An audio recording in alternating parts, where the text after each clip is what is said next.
Hello, c'est Nathan, j'espère que tu vas bien. Bienvenue dans la Gazette de la Mobilité, ton résumé hebdomadaire sur toute l'actu mobilité, le tout en moins de 10 minutes. Au sommaire du jour, un nouvel écosystème dédié à la mobilité intelligente et durable.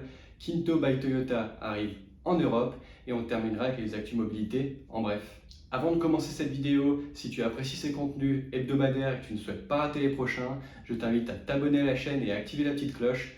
Cela nous soutiendrait énormément et nous aiderait à faire développer ce tout nouveau média mobilité. Donc je te remercie grandement par avance et on est parti pour l'édition du jeudi 15 avril 2021.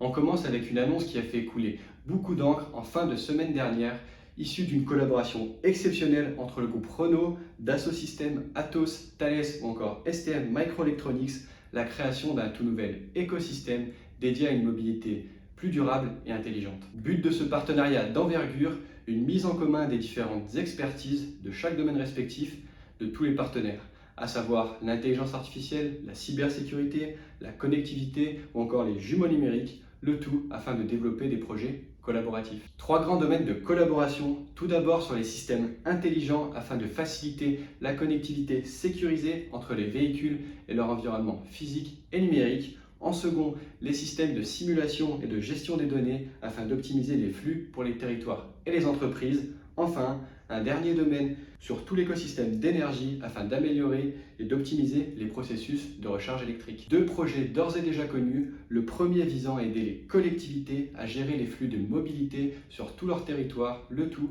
en leur facilitant l'échange d'informations et en leur permettant de simuler des scénarios de mobilité. Le second, nommé Plug and Charge, vise à créer un nouveau service permettant de charger plus facilement les véhicules électriques. Au sein de ce projet, Software République souhaite également inclure les TPE ainsi que les startups en lançant un fonds d'investissement ainsi qu'un incubateur dédié aux entreprises développant des systèmes de mobilité intelligente.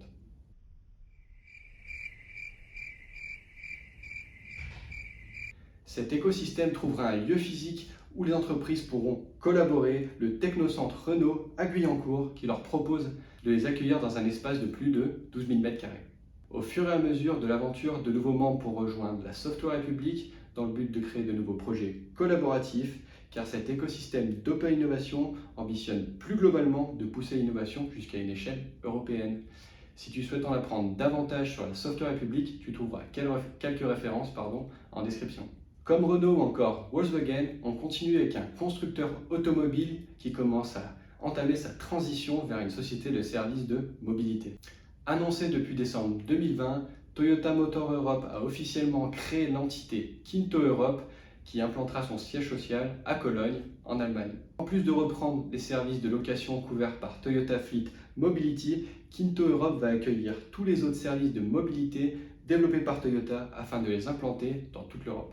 On retrouve ainsi 6 services, Kinto One pour la location longue durée, Kinto Flex pour le service de location par abonnement et courte durée, Kinto Share pour le service d'autopartage, Kinto Ride pour le service de transport partagé, Kinto Join pour le covoiturage d'entreprise et enfin Kinto Go pour le service de mobilité multimodale. Déjà actif dans 9 pays européens, dont la France, Kinto Europe souhaite implanter tous ses services de mobilité dans l'Europe tout entière.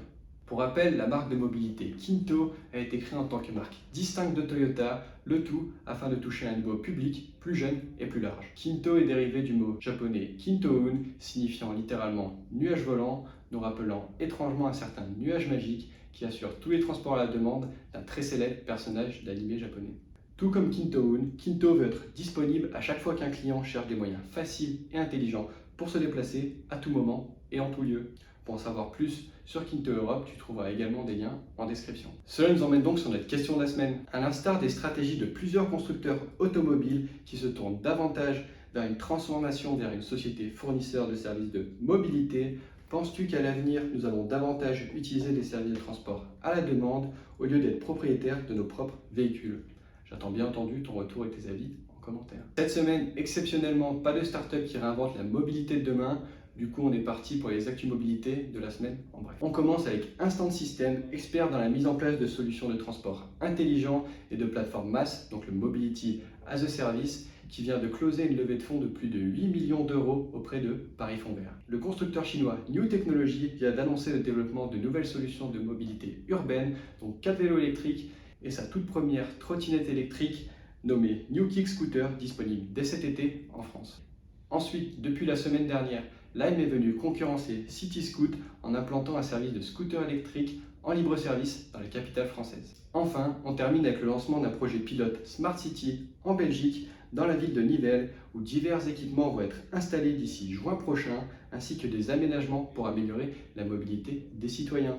Pour aller plus loin sur chaque info, tu trouveras un lien dédié en description. Et voilà, c'est déjà la fin de cette vidéo. Si tu as apprécié ce contenu, n'hésite pas à t'abonner à la chaîne, à liker la vidéo, à répondre à la question de la semaine en commentaire ou à laisser ton avis. Si tu es le fondateur ou le membre d'une startup qui réinvente la mobilité de demain et que tu souhaites passer dans un prochain numéro, n'hésite pas à me contacter via l'espace commentaire ou directement sur mon Instagram ou sur mon LinkedIn. En attendant, moi je te souhaite une excellente journée et à jeudi prochain. Ciao!